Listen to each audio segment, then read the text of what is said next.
Scorpio, welcome to your weekly Sidereal forecast for June 22nd through the 28th. My name is Athen.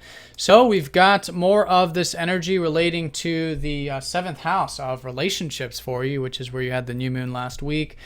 You still got Mercury there thinking about these things probably, and reworking perhaps, the reworking stuff has already been done from the Mercury retrograde here, reflecting on, but whatever you've learned and reflected on, continuing to put into action here, into actual form here in the 7th house of your relationship. So that's going to be the overall energy of the week, especially because as the week unfolds, we come into it in the crescent phase.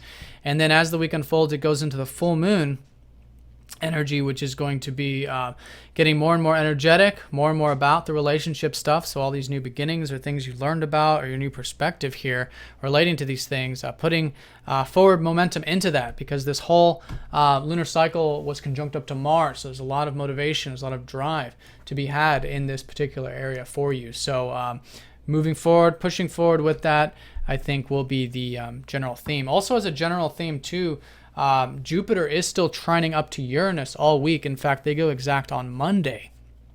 So just like last week, here there's been a lot of opportunities, I feel like, for you to expand your horizons, to perhaps do some things relating to university or travel or spiritual studies, astrology, anything that's 9th house related, which is philosophical or expansive or spiritual on some level, which is where you've had Jupiter for almost the past year, now conjoining up to Venus this week. And they go exact on Monday of next week, but as the week unfolds, this conjunction will be very close.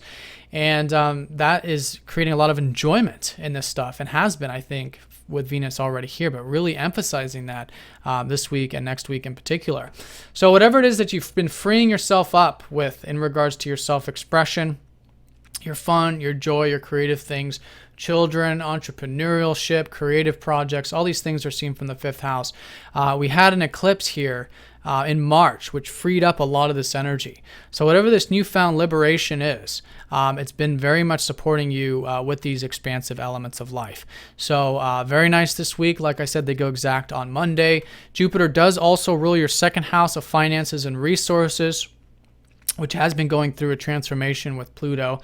Perhaps you're reworking those things right now with Pluto retrograde, but still opportunities there this week, I think, to free that up and to expand on that level as well, and then, or to at least enjoy it with Venus, and watching that moderation, of course, with Venus as well.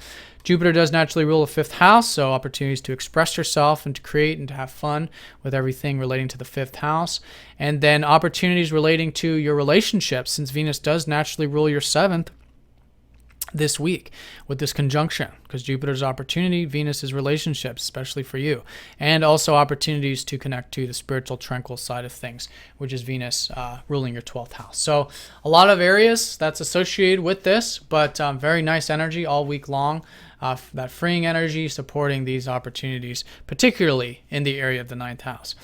Now, in the early part of the week, around Monday and Tuesday, Mars shifts into your 8th. Now, you've probably been noticing since last weekend, when the Sun shifted into your 8th, you've probably been focusing more on the deeper side of things, what's really meaningful about life, forming deeper bonds with these relationships. There's your perspective on relationships, opening up, being, vulnerable, being transparent.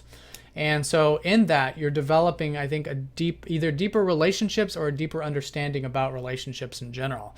So that is going to continue to be the case with the Sun here for the next 30 days. And now with Mars, your ruler, really being motivated and driven towards that. And I think you'll notice that shift early this week, whereas the motivation was definitely, and still is, very much relating to relationships. It's about the deeper things. It's about bonds. It's about truth.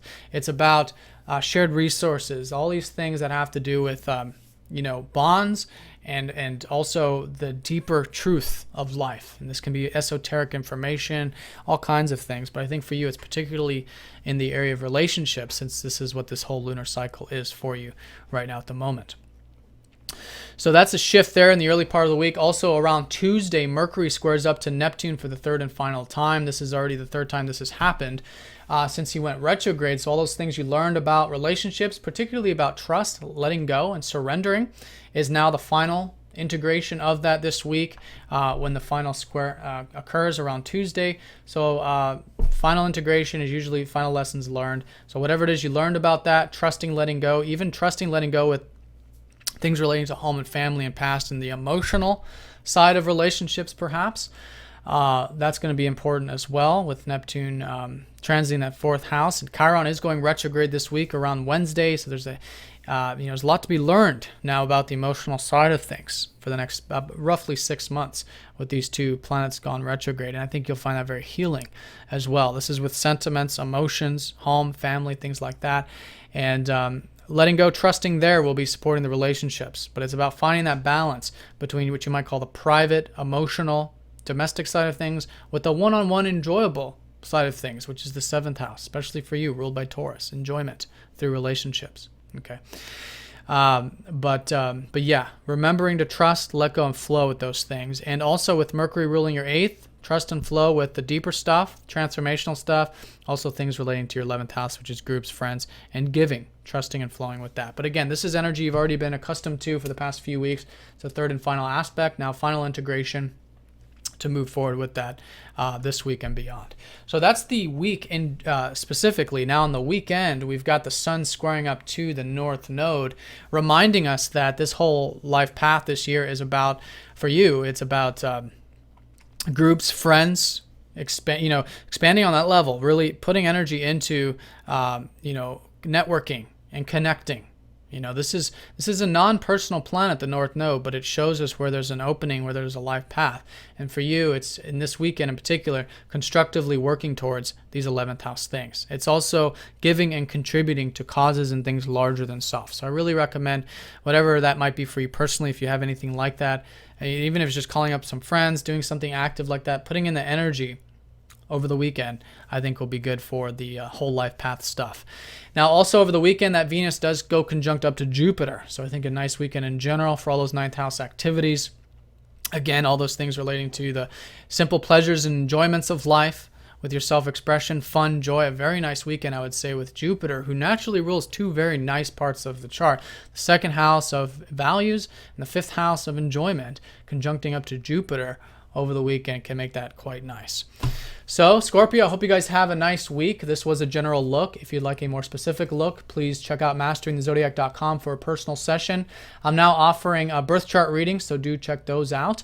And if you have any questions, let me know. And if you're new to Sidereal, do check out the website or the description, because this is different from traditional, what you're used to, traditional tropical type of astrology. So have a nice week, Scorpio, and I'll talk to you all next time. Take care.